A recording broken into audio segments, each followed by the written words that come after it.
ക്ഷമ ജസ്ന കേസിൽ നമ്മുടെ ABC മലയാളം പുറത്തുവിട്ടിരിക്കുന്ന റിട്ടയർഡ് DYSP മുഹമ്മദ് കബീർ റാവുത്തറിൻ്റെ വലിയ വെളിപ്പെടുത്തൽ വലിയ കോളിളക്കമാണ് സമൂഹത്തിൽ സൃഷ്ടിച്ചിരിക്കുന്നത്. ജസ്നയ്ക്ക് സത്യം പറഞ്ഞാൽ എന്ത് സംഭവിച്ചു? ഈ റിട്ടയർഡ് DYSP എന്താ പറയുന്നത് ജസ്നയുടെ കേസിൽ? റിട്ടയർഡ് DYSP മുഹമ്മദ് കബീർ റാവുത്തറിന്റെ വാക്കുകളിൽ വളരെ ചുരുക്കത്തിൽ എളുപ്പത്തിൽ പറയാനാണെങ്കിൽ അദ്ദേഹം പറയുന്നത് ജസ്ന ജീവിച്ചിരിപ്പില്ല. ജസ്ന എന്ന് പറയുന്ന പെൺകുട്ടി ജീവിച്ചിരിപ്പില്ല. ഒന്നുകിൽ ആ പെൺകുട്ടി ട്രാപ്പിൽ പെട്ട് കൊല്ലപ്പെട്ടു, അല്ലെങ്കിൽ ആ കുട്ടി ആത്മഹത്യ ചെയ്തു. ഇതാണ് അദ്ദേഹത്തിന്റെ വാക്കുകളിൽ. ഏതാണ്ട് അരമണിക്കൂറോളം നീണ്ടു നിൽക്കുന്ന അദ്ദേഹത്തിന്റെ വാക്കുകളിൽ നിന്ന് ഏതാനും വാക്കുകൾ ഈ പറയുന്നതിനെ മുഴുവൻ പരിശോധിച്ച ശേഷം നമുക്ക് ചുരുക്കി പറയാമെങ്കിൽ ഇത് തന്നെയാണ് അദ്ദേഹം പറയുന്നത്. ജസ്നയുടെ ബോഡി എവിടെ? അത് കണ്ടെത്താൻ സാധിച്ചിട്ടില്ല. അത് കണ്ടെത്താൻ സാധിക്കാത്തിടത്തോളം കാലം പോലീസിന് പറയാൻ സാധിക്കില്ല ഈ ജസ്ന ജീവിച്ചിരിപ്പില്ല എന്നത്. അതിനാണല്ലോ CBI പറയുന്നത്. ജസ്ന ജീവിച്ചിരിപ്പുണ്ട് എന്നതിന് തെളിവില്ല, എന്നാൽ ജസ്ന മരിച്ചതിനും തെളിവില്ല. ഇതാണ് പോലീസും പറയുന്നത്. 2018 മാർച്ചിൽ പത്തനംതിട്ടയിൽ നിന്നും കാണാതായ ഒരു പെൺകുട്ടി. ആ പെൺകുട്ടിയുടെ കേസ് ആദ്യത്തെ 8 മാസം ലോക്കൽ പോലീസ് അന്വേഷിച്ചു. അത് കഴിഞ്ഞിട്ട് അത് ക്രൈംബ്രാഞ്ചിലേക്ക് വിടുന്നു. ഏകദേശം 3 കൊല്ലം. എത്രയാണ്? 3 കൊല്ലമാണ് ക്രൈംബ്രാഞ്ച് അതിൻ്റെ പിറകെ നടന്നത്. ശേഷമാണ് CBIക്ക് വിടുന്നത്. CBI ഇപ്പോൾ ആ കേസ് അവസാനിപ്പിച്ചിരിക്കുകയാണ്. നമ്മുടെ നാട്ടിൽ നിന്ന് ജസ്ന എന്ന് പറയുന്ന ഒരു പെൺകുട്ടിയെ കാണാതായി കഴിഞ്ഞാൽ CBI ആ കേസ് ലാഘവത്തോടെ അന്വേഷിച്ച് അവസാനിപ്പിച്ചിരിക്കുകയാണ്. നമ്മുടെ നാട്ടിലെ പെൺകുട്ടികൾക്ക് അങ്ങനെയാണെങ്കിൽ എന്ത് സുരക്ഷിതത്വമാണുള്ളത് എന്നൊരു ചോദ്യം ഉയർന്നു വരില്ലേ? ജസ്നയ്ക്ക് എന്ത് സംഭവിച്ചു? ജസ്ന ലവ് ജിഹാദിൽ പെട്ടു എന്നൊരു ആരോപണം ഏറിൽ നിൽപ്പുണ്ട്. എന്നാൽ CBIയും മറ്റു പോലീസുകാരും പറയുന്നു അങ്ങനെ യാതൊരുവിധ സംഭവങ്ങളുമില്ല. എന്നാൽ ജസ്നയുടെ വീട്ടുകാർക്ക് ഇതാണ് ഏറ്റവും വലിയ ആരോപണമായിട്ട് ഉയർത്തി കാണിക്കാനുള്ളത്. പക്ഷേ നമ്മൾ അവിടെ വന്ന പോലീസുകാർ, അതായത് അന്വേഷണ റിട്ടയർഡ് DYSPയോട് നമ്മൾ ചോദിച്ചപ്പോൾ അദ്ദേഹം പറയുന്നത് ജസ്ന ഗർഭിണിയായിരുന്നിരിക്കാം. വീട്ടുകാരുടെ സഹകരണമില്ലായ്മ ഈ അന്വേഷണത്തിൽ, അതാണ് ഈ കേസിൽ അവർക്ക് മുന്നോട്ട് പോകാനായിട്ട് സാധിക്കാത്തത് എന്നൊക്കെയാണ്. ശ്യാം നേരിട്ട് സംസാരിച്ചതല്ലേ DYSPയുമായിട്ട്, റിട്ടയർഡ് DYSP മുഹമ്മദ് കബീർ റാവുത്തർ പുള്ളിയുമായിട്ട്? പുള്ളി എന്താണ് ഈ കേസിൽ, എന്താണ് പുള്ളി പറയുന്നത്? നമുക്ക് ആദ്യമായിട്ടാണ് ജസ്ന കേസിൽ ഇത് അന്വേഷിച്ച ഒരു ഉദ്യോഗസ്ഥൻ, ഇത് ജസ്ന കേസ് നേരിട്ട് അറിയാവുന്ന ഒരു ഉദ്യോഗസ്ഥൻ നമ്മൾ ഒരു മാധ്യമവുമായിട്ട് സംസാരിക്കുന്നത്. എന്താണ് പുള്ളി പറയുന്നത് യഥാർത്ഥത്തിൽ? തീർച്ചയായും ധനുഷ് പറഞ്ഞ പോലെ തന്നെ ആദ്യമായിട്ടാണ് മുഹമ്മദ് കബീർ റാവുത്തർ എന്ന് പറയുന്ന ഉദ്യോഗസ്ഥൻ ഒരു മാധ്യമത്തിന്റെ മുന്നിൽ നിന്ന് സംസാരിക്കുന്നത്. അതിനു മുൻപൊക്കെ പലതവണ അദ്ദേഹത്തെ വിളിച്ചിരുന്നു. അദ്ദേഹത്തെ മാധ്യമങ്ങൾ വിളിക്കാനുള്ള പ്രധാനപ്പെട്ട കാര്യം, അദ്ദേഹത്തിന്റെ കയ്യിൽ ഈ കേസ് എത്തിയപ്പോൾ അദ്ദേഹത്തെ വിളിച്ചിരുന്നു. പിന്നീട് KG സൈമൺ പറഞ്ഞൊരു വാക്ക്, ഉടൻ തന്നെ ഒരു ശുഭപ്രതീക്ഷ, ജസ്ന കണ്ടെത്താനുള്ള ഒരു നിർണായക നീക്കങ്ങളായി കഴിഞ്ഞു, അന്വേഷണം ഒരു നിർണായക ഘട്ടത്തിലെത്തിയെന്ന് KG സൈമൺ പത്തനംതിട്ട SP ആയിരുന്നപ്പോൾ അദ്ദേഹം പറഞ്ഞു. ആ സമയത്ത് ഈ പറയുന്ന മുഹമ്മദ് കബീർ റാവുത്തർ അദ്ദേഹത്തെ വിളിച്ച് മാധ്യമങ്ങൾ തിരക്കി. അദ്ദേഹം പ്രതികരിക്കാൻ തയ്യാറായില്ല. അതിനുശേഷം പിന്നീട് Tomin J Thachankary, ADGP Tomin J Thachankary അദ്ദേഹം പറഞ്ഞു ശുഭപ്രതീക്ഷ ഉണ്ടാകുന്ന വാർത്തകൾ ഉടൻ തന്നെ വരുമെന്ന് പറഞ്ഞു. ജസ്ന ജീവിച്ചിരിക്കുന്ന തരത്തിൽ പറഞ്ഞു. അപ്പോഴും ഈ അന്വേഷണ ഉദ്യോഗസ്ഥനായിട്ടുള്ള മുഹമ്മദ് കബീർ റാവുത്തറിനെ വിവിധ മാധ്യമങ്ങൾ വിളിച്ച് സംസാരിച്ചിരുന്നു. പക്ഷെ അദ്ദേഹം അന്നേരവും പ്രതികരിക്കാൻ തയ്യാറായില്ല. അദ്ദേഹം ഒരിക്കൽ പോലും പറഞ്ഞിട്ടില്ല ജസ്നയെ കണ്ടെത്തിയെന്നോ അല്ലെങ്കിൽ ജസ്ന ഉടൻ തിരിച്ചു വരുമെന്നോ ഒന്നും അദ്ദേഹം പറഞ്ഞിട്ടില്ല. ഏറ്റവും അവസാനം ഈ അന്വേഷണമെല്ലാം അവസാനിപ്പിച്ച് അദ്ദേഹം CBIക്ക് ഹാൻഡ് ഓവർ ചെയ്ത് അദ്ദേഹം ഈ സർവീസിൽ നിന്ന് റിട്ടയർ ആയ ശേഷം ഏതാണ്ട് ഇത്രയും നാളുകൾക്ക് ശേഷമാണ് ഒരു മാധ്യമത്തിന് മുന്നിൽ അദ്ദേഹം സംസാരിക്കുന്നത്. അദ്ദേഹം പറയുന്ന ഒരു പ്രധാനപ്പെട്ട കാര്യം, ജസ്ന ഗർഭിണിയായിരുന്നു എന്ന കാര്യത്തിൽ തനിക്ക് സംശയമുണ്ടായിരുന്നു. സംശയം ഉണ്ടാകാനുള്ള കാരണം, ഈ ജസ്നയുടെ തിരോധാനത്തിന് ശേഷം ഈ കുട്ടിയുടെ മെൻസസുമായി ബന്ധപ്പെട്ട ചില പരാമർശങ്ങൾ ഇവരുടെ ബന്ധുക്കൾ തന്നെ YouTube വീഡിയോയിൽ നടത്തുകയുണ്ടായി. ഒരു YouTube വീഡിയോയിൽ ഇദ്ദേഹത്തിന്റെ ഈ കുട്ടിയുടെ സഹോദരി അടക്കമുള്ളവർ പരാമർശങ്ങൾ നടത്തുകയുണ്ടായി. അതായത് ജസ്ന അബ്സ്കോണ്ട് ആവുന്ന സമയത്ത് ജസ്ന മെൻസസ് ആയിരുന്നു എന്ന തരത്തിലുള്ള പരാമർശങ്ങൾ നടത്തിയിരുന്നു. പരാമർശങ്ങൾ നടത്തി. ആ വീഡിയോ നമ്മൾ കണ്ടതാണ്, നമ്മൾ പലരും കണ്ട വീഡിയോയാണ്. ഇതിനുശേഷം ഈ ക്രൈംബ്രാഞ്ച് അന്വേഷണ ഉദ്യോഗസ്ഥനായിട്ടുള്ള മുഹമ്മദ് കബീർ റാവുത്തർ ഇത് സംബന്ധിച്ചുള്ള അന്വേഷണം നടത്തി. അദ്ദേഹത്തിന്റെ അന്വേഷണം പോകുന്നത് ആദ്യം 2 ആശുപത്രിയിലാണ്. ഈ ജസ്ന കാണാതാവുന്നതിന് തൊട്ട് മുമ്പ് ഈ പരിശോധന നടത്തിയത്. ഈ കുട്ടിക്ക് വയറുവേദനയെ തുടർന്ന് ആശുപത്രിയിൽ കൊണ്ടുപോയിട്ടുണ്ട്. കാണാവുന്നതിന് മുമ്പ് ഈ അവിടെ ചെന്ന് ആശുപത്രിയിൽ പരിശോധിക്കുകയാണ്. സ്വാഭാവികമായിട്ട് ഒരു പെൺകുട്ടിയെ ഇത്തരത്തിലുള്ള വയറുവേദനയുമായി എത്തുമ്പോൾ ഈ നോട്ടിൽ, അതായത് ആശുപത്രിയിലെ നോട്ടിൽ എഴുതി വെക്കാറുണ്ട്, ഈ പീരീഡ്സിന്റെ ഡേറ്റ് ഒക്കെ എഴുതി വെക്കാറുണ്ട്. അത് ജസ്നയുടെ കാര്യത്തിൽ അവിടെ എഴുതിയിട്ടില്ല. അത് എന്തുകൊണ്ട് എഴുതിയിട്ടില്ല എന്ന ചോദ്യത്തിന് വീട്ടുകാർക്ക് മറുപടിയില്ല.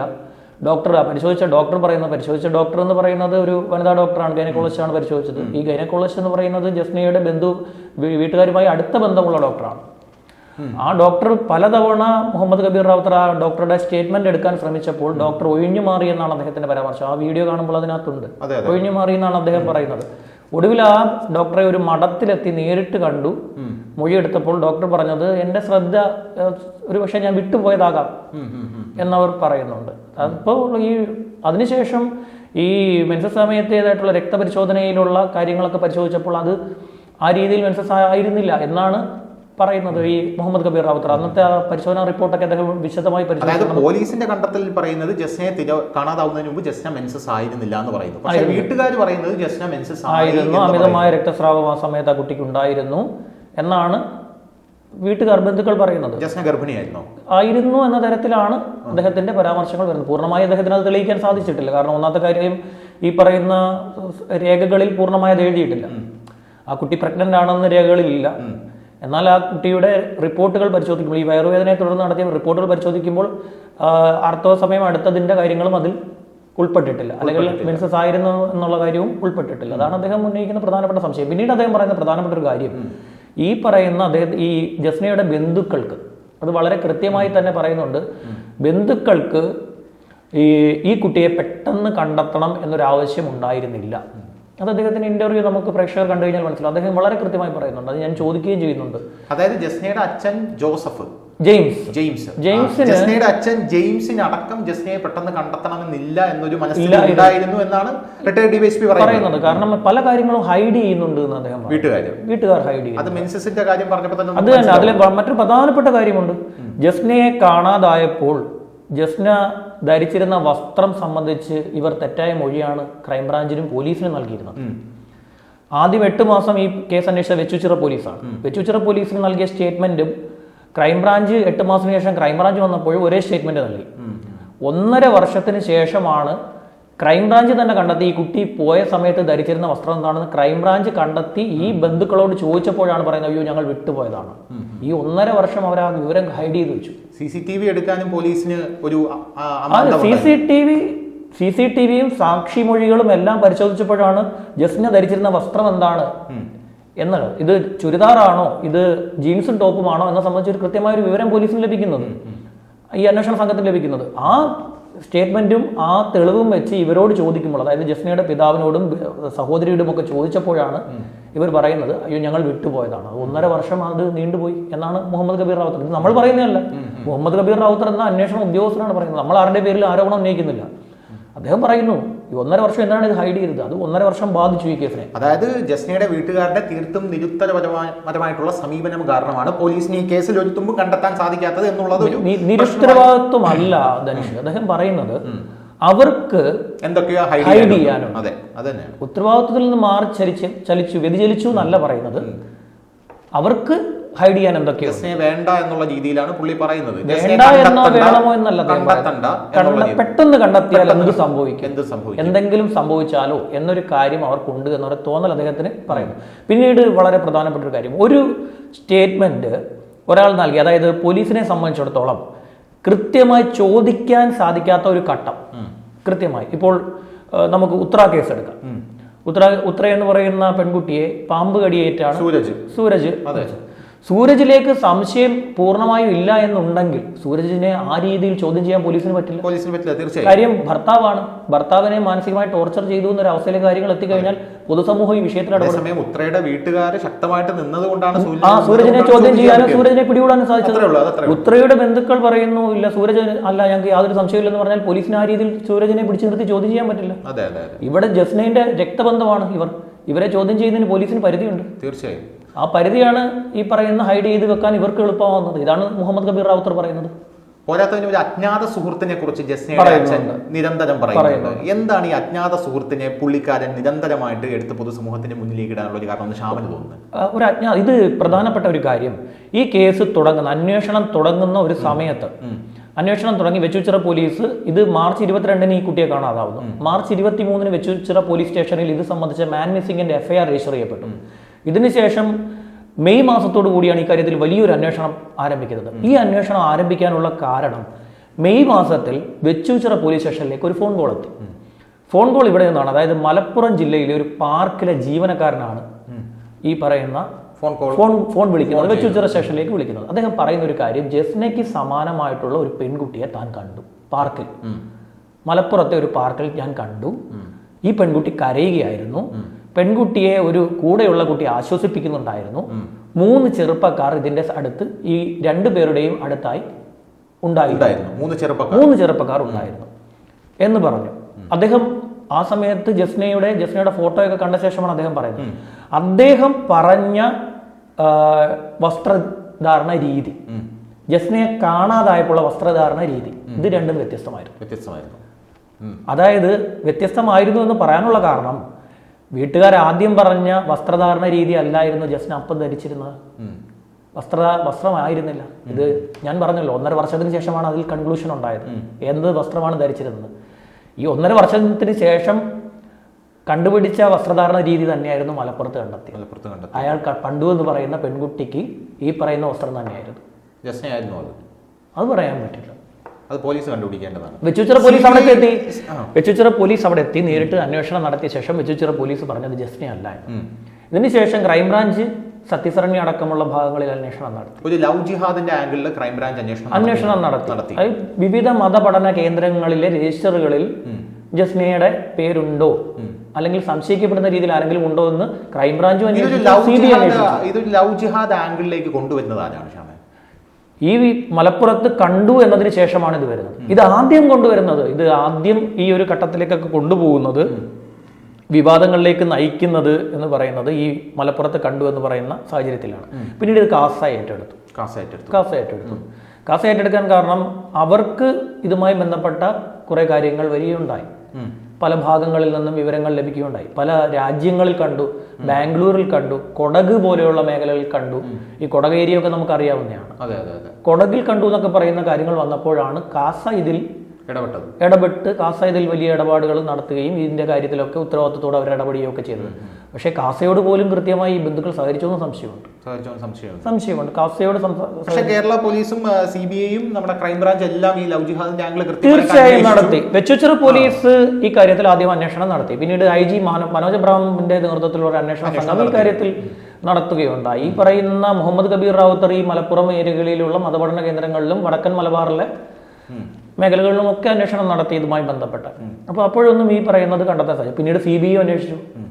ഈ മുഹമ്മദ് കബീർ റാവുത്തർ അന്വേഷിച്ച അതേ രീതിയിൽ തന്നെ CBI അന്വേഷിക്കുകയുണ്ടായി. മുഹമ്മദ് കബീർ റാവുത്തർ അന്വേഷിച്ചതിൽ നിന്ന് ഒരു പടി പോലും കടന്നു പോകാൻ CBIക്ക് സാധിച്ചിട്ടില്ല.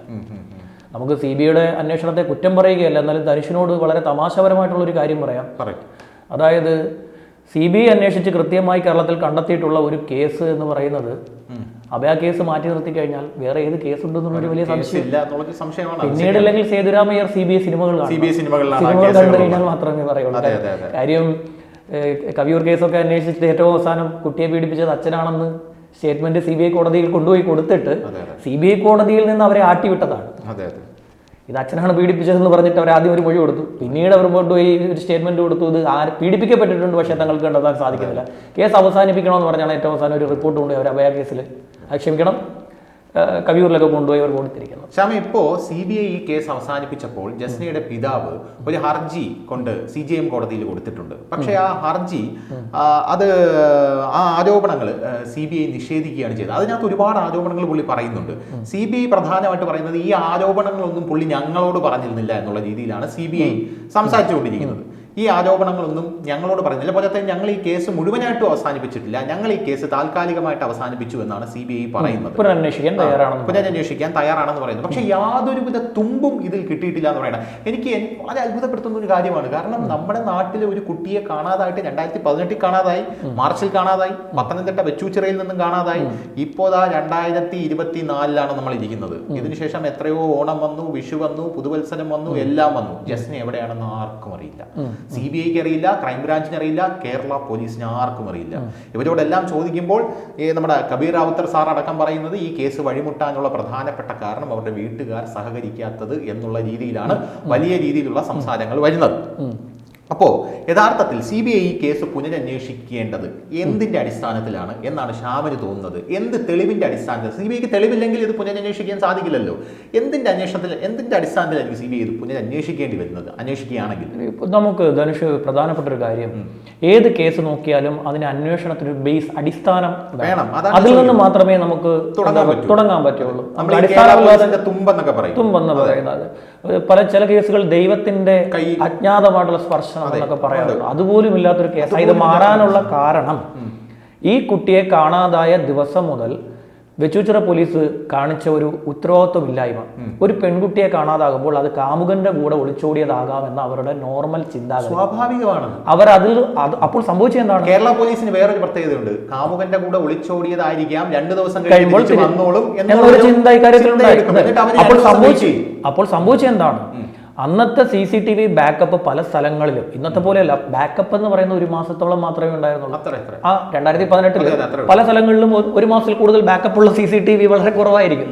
അപ്പോഴാണ് CCTVകൾ മിസ്സായത്. ഈ എരുമേലി വരെ ഈ കുട്ടി പോയി എന്ന് പറയുന്നതിന് കൃത്യമായ തെളിവും സാക്ഷിമൊഴിയും CCTV ദൃശ്യങ്ങളും ഉണ്ടായിരുന്നു. എരുമേലിയിൽ നിന്ന് ഈ കുട്ടി ഇറങ്ങിയിട്ട് എവിടേക്ക് പോയി എന്നുള്ളത് ലഭിക്കാത്ത കാരണം ആ ഇറങ്ങിയ സ്ഥലത്ത് ആ സ്റ്റോപ്പിൽ ഒരു പമ്പിൽ CCTV ഉണ്ട്. ആ CCTVയുടെ ബാക്കപ്പ് 1 മാസമേ ഉണ്ടായിരുന്നുള്ളൂ. ഈ CCTV പോലീസ് ശേഖരിക്കുന്ന വെച്ചൂച്ചിറ പോലീസ് ഒരിക്കൽ പോലും ശേഖരിച്ചില്ല. ശേഖരിച്ചത് ആരാണ്? ക്രൈംബ്രാഞ്ചാണ്. 8 മാസത്തിന് ശേഷം ശേഖരിച്ചപ്പോൾ ഇതിന് ബാക്കപ്പ് ഇല്ല. പിന്നീട് അത് കളക്ട് ചെയ്യാൻ ശ്രമിച്ചു, ഇല്ല, ലഭിക്കുന്നില്ല. അതോടുകൂടി ഈ കുട്ടി അവിടെ നിന്ന് എവിടേക്ക് പോയി എന്ന് പറയുന്ന കാര്യം നഷ്ടപ്പെട്ടു. എന്തുകൊണ്ട് യാതൊരുവിധ തെളിവുകളുമില്ല. ഇതിനുശേഷം ഈ മുണ്ടക്കയത്തോട്ട് പോകുന്ന മേഖലകളിൽ ആകെ ഒഴിഞ്ഞ ഒട്ടനവധി സ്ഥലങ്ങളുണ്ട്, ഒഴിഞ്ഞ മേഖലകളുണ്ട്. ഇവിടെ എല്ലാം പോലീസ് പരിശോധിച്ചു. ഈ പറയുന്ന വനമേഖലകളിൽ ഫോറസ്റ്റും പോലീസും കൂടി പരിശോധിച്ചു, ചേർന്ന് വലിയ പരിശോധനകൾ നടത്തി. ഒരു ഘട്ടത്തിൽ ആരോ ഒരാൾ മൊഴി നൽകി ജസ്നയുടെ വീട്ടിനുള്ളിൽ തന്നെ കുഴിച്ചിട്ടിരിക്കുകയാണെന്ന് പറഞ്ഞു. കുഴിച്ചിട്ടിരിക്കുകയാണെന്ന് പറഞ്ഞ് വീട് പൊളിച്ച് പരിശോധിച്ചു. പുതിയ വീട് വെട്ടിപ്പൊളിച്ച് പോലീസ് വെട്ടിപ്പൊളിച്ച് പരിശോധിക്കുകയുണ്ടായി. ജസ്നയുടെ പിതാവിനെ നുണ പരിശോധനയ്ക്ക് വിധേയനാക്കി. ജസ്നയെ 16 തവണ ഫോണിൽ കോൾ ചെയ്ത, കാണാതായ ദിവസം 16 തവണ ജസ്നയുടെ ഫോണിലേക്ക് കോൾ ചെയ്ത സുഹൃത്തിനെ നുണ പരിശോധനയ്ക്ക് വിധേയരാക്കി. CBI പരിശോധനയ്ക്ക് വിധേയരാക്കി. CBI പറഞ്ഞു ഇവർക്കാർക്കും ഇതിൽ പങ്കില്ല എന്ന് പറഞ്ഞു. ഇതാണ് സംഭവിച്ചിരിക്കുന്ന ഒരു കാര്യം. ഏതൊക്കെ രീതിയിൽ അന്വേഷിച്ചിട്ടും ഒരു തുമ്പുമില്ലാത്ത കേസായി മാറിയത് കൊണ്ടാണ് CBI ഇപ്പോൾ ഇത് താൽക്കാലികമായിട്ടെങ്കിലും ഈ തലവേദന CBIയുടെ തലവേദന ധനുഷ് പറഞ്ഞാണ്. ഈ തലവേദന തുടർച്ചയായി ഇനിയും ആട്ട് കേൾക്കാൻ ഇവർക്ക് കോടതിയിൽ നിന്ന് ആട്ട് കേൾക്കാൻ വയ്യാത്തത് കൊണ്ട് അവർ ഈ ഒരു കാര്യം കോടതിയിൽ പോയി പറഞ്ഞു. CJI കോടതിയിലാണ് അവർ ഈ റിപ്പോർട്ട് കൊടുത്തത്. ഈ 12-ാം തീയതി വീണ്ടും കേസ് പരിഗണിക്കുകയാണ്. ഈ വരുന്ന 12-ാം തീയതി കേസ് വീണ്ടും പരിഗണിക്കുന്നുണ്ട്. ഇതിലുണ്ടായ പ്രധാനപ്പെട്ട കാര്യം ജസ്നയുടെ ഒരു മുഖത്തിന്റെ രൂപത്തിന് വളരെ വ്യത്യസ്തതയുണ്ട്. ഒരു വ്യത്യസ്തമായിട്ടുള്ള ഒരു ഫേസ് ആണ് കുട്ടിക്കുള്ളത്. അതിലെ ഈ പറയുന്ന പോലെ പല്ലിൽ കമ്പിയൊക്കെ ഇട്ട് സ്പെക്സ് വെച്ചിട്ട് വളരെ ഡിഫറെന്റ് ആയിട്ട് ഫേസിനൊരു പ്രത്യേകതയുണ്ട്. ആ രൂപത്തിൽ കാണുന്ന ആരെ കണ്ടാലും ക്രൈംബ്രാഞ്ചിലേക്ക് വെളി വരാൻ തുടങ്ങി. ഇവിടെ ജസ്റ്റ് നിൽക്കുന്നു, അവിടെ നിൽക്കുന്നു, കണ്ടാലും പെട്ടെന്ന് ആരെങ്കിലും ഒരാൾ ഇതിന്റെ അടിസ്ഥാനത്തിൽ പലതവണ പോലീസ് ഓരോരുത്തരെ തടഞ്ഞു നിർത്തി. പല എക്സാമിന് പോയ കുട്ടികളെ തടഞ്ഞു നിർത്തി പോലീസ്. പരീക്ഷ എഴുതാൻ പോയ കുട്ടികളെ ജസ്നയാണെന്ന് പറഞ്ഞ് പരീക്ഷയ്ക്ക് അവസാനം പോലീസ് പരീക്ഷാ കേന്ദ്രത്തിൽ കൊണ്ടാക്കേണ്ടി വന്നു, ജസ്നയല്ലെന്ന് ബോധ്യപ്പെട്ടിട്ട്. ഷാമി, അവസാനമായിട്ട് ജസ്നയ്ക്ക് എന്ത് സംഭവിച്ചു? ഷാം ഈ കേസ് അടി മുതൽ മുടി വരെ പഠിച്ച ഒരു മാധ്യമ പ്രവർത്തകനാണ്. ഈ കേസ് തുടക്കം മുതൽ ഒടുക്കം വരെ ഫോളോ ചെയ്ത ഒരു മാധ്യമ പ്രവർത്തകനാണ്. ജസ്നയുടെ കേസ് അന്വേഷണം റിട്ടയർഡ് DYSP ആയിട്ട് വളരെയധികം സൗഹൃദമുള്ള പുള്ളിക്കാരൻ, നമുക്ക് മാത്രം ആ വിഷയം എക്സ്ക്ലൂസീവായിട്ട് തരത്തക്ക രീതിയിൽ സൗഹൃദമുള്ള ഒരു മാധ്യമ പ്രവർത്തകനാണ്. ഷാമിന് ഈ കേസിന്റെ അടി മുതൽ മുടി വരെ കൃത്യവും വ്യക്തവുമായിട്ട് അറിയാം. ഷാമിന് എന്താണ് തോന്നുന്നത്? ജസ്ന ഇനി മടങ്ങി വരാൻ സാധ്യതയുണ്ടോ? ജസ്നയ്ക്ക് എന്ത് സംഭവിച്ചു? ആരായിരിക്കും ഇതിന്റെ പിന്നിൽ? ഇത് നമ്മുടെ നിഗമനങ്ങളാണ്. ആരായിരിക്കും ഇതിന്റെ പിന്നിൽ? എന്താ ഷാമിന് തോന്നുന്നത് അവസാനമായിട്ട്? തുറന്നു പറയുകയാണെങ്കിൽ എൻ്റെ ഒരു ഇത്രയും നാളത്തെ ഒരു കാഴ്ചപ്പാടിൽ, അതായത് ഇത്രയും നാൾ ഞാൻ ഈ കേസുമായി ബന്ധപ്പെട്ട പല വിവരങ്ങളും നോക്കുകയുണ്ടായി. ഈ അന്വേഷണ സംഘങ്ങളിലെ പലപ്പോഴും നമ്മൾ ഫോണിൽ ബന്ധപ്പെടാറുണ്ട്. ഞാൻ പത്തനംതിട്ടയിൽ ജോലി ചെയ്യുന്ന സമയത്തും ഈ കേസുമായി ബന്ധപ്പെട്ട കാര്യങ്ങൾ പരിശോധിക്കുകയും ഒക്കെ ചെയ്തിട്ടുണ്ട്. എനിക്ക് തോന്നിയൊരു കാര്യം, വരണമെങ്കിൽ ജസ്ന ഇതിനോടകം വരേണ്ടതായിരുന്നു. തിരിച്ചു വരണമെങ്കിൽ സ്വാഭാവികമാണ്. ഒരു ഫോൺ കോളെങ്കിലും ആ കുട്ടിയുടെ ഭാഗത്ത് നിന്ന് ജീവിച്ചിരിപ്പുണ്ടെങ്കിൽ വരേണ്ടതായിരുന്നു. അദ്ദേഹത്തെ ഈ പറയുന്ന വീട്ടിൽ ഫാദറിന് വരണം എന്ന് നിർബന്ധമില്ല. ആ കുട്ടിക്ക് അടുത്ത ബന്ധമുള്ള സഹോദരിയോട് പറയാമായിരുന്നു. കാരണം ഈ കാണാതാകുന്നതിന് മുമ്പ് ഈ പോലീസിലെ ഒരു സ്റ്റേറ്റ്മെന്റ് വളരെ കൃത്യമായി പരിശോധിച്ച് നമുക്ക് മനസ്സിലാവുന്ന ഒരു കാര്യം, കാഞ്ഞിരപ്പള്ളിയിൽ പഠിക്കുന്ന കോളേജിലെ വിദ്യാർത്ഥിനികളുടെ സ്റ്റേറ്റ്മെന്റിൽ പറയുന്നുണ്ട്, ഈ ജസ്ന കാണാതാകുന്നതിന് മുമ്പ് സ്ഥിരമായി ഒറ്റയ്ക്ക് നിന്ന് കരയുന്നുണ്ടായിരുന്നു. CD ഫയൽ ഉള്ളതാണ്. CD ഫയലിൽ ഈ കാര്യമുണ്ട്. അപ്പോൾ പറയുന്ന ഒരു കാര്യം, ഈ കുട്ടി മാറിയെന്ന് കരയുന്നുണ്ടായിരുന്നു. കരയുന്ന എന്തിനെന്ന് സുഹൃത്തുക്കൾ ചോദിച്ചപ്പോൾ ഞാനിത് എൻ്റെ സഹോദരിയോട് പറഞ്ഞിട്ടുണ്ട് എന്ന് പറയുമായിരുന്നു. മാത്രമല്ല ആ കുട്ടികളുടെ സ്റ്റേറ്റ്മെന്റിൽ എപ്പോഴും പറയുന്നത് ജസ്ന എപ്പോഴും സഹോദരിയെ കുറിച്ച് സംസാരിക്കുമായിരുന്നു. ഈ പറയുന്ന സഹോദരിക്ക് ഒരു കോളെങ്കിലും വരണമായിരുന്നു.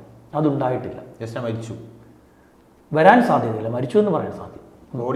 ബോഡി കിട്ടാത്തിടത്തോളം കാലം പോലീസ് ഭാഷ്യം മാത്രമേ നമുക്കും പറയാൻ സാധിക്കുള്ളൂ. ബോഡി കിട്ടാത്തിടത്തോളം കാലം ഒരാൾ മരിച്ചു എന്ന് പറയാൻ പോലീസിന് സാധിക്കില്ല. പക്ഷേ ജസ്ന വരുമെന്ന് എനിക്ക് തോന്നുന്നില്ല. കൂടുതൽ വാർത്തകളും വിശേഷങ്ങളും നിങ്ങളിലേക്ക് എത്താൻ ABC മലയാളം സബ്സ്ക്രൈബ് ചെയ്യുക, ബെൽബട്ടനും അമർത്തുക.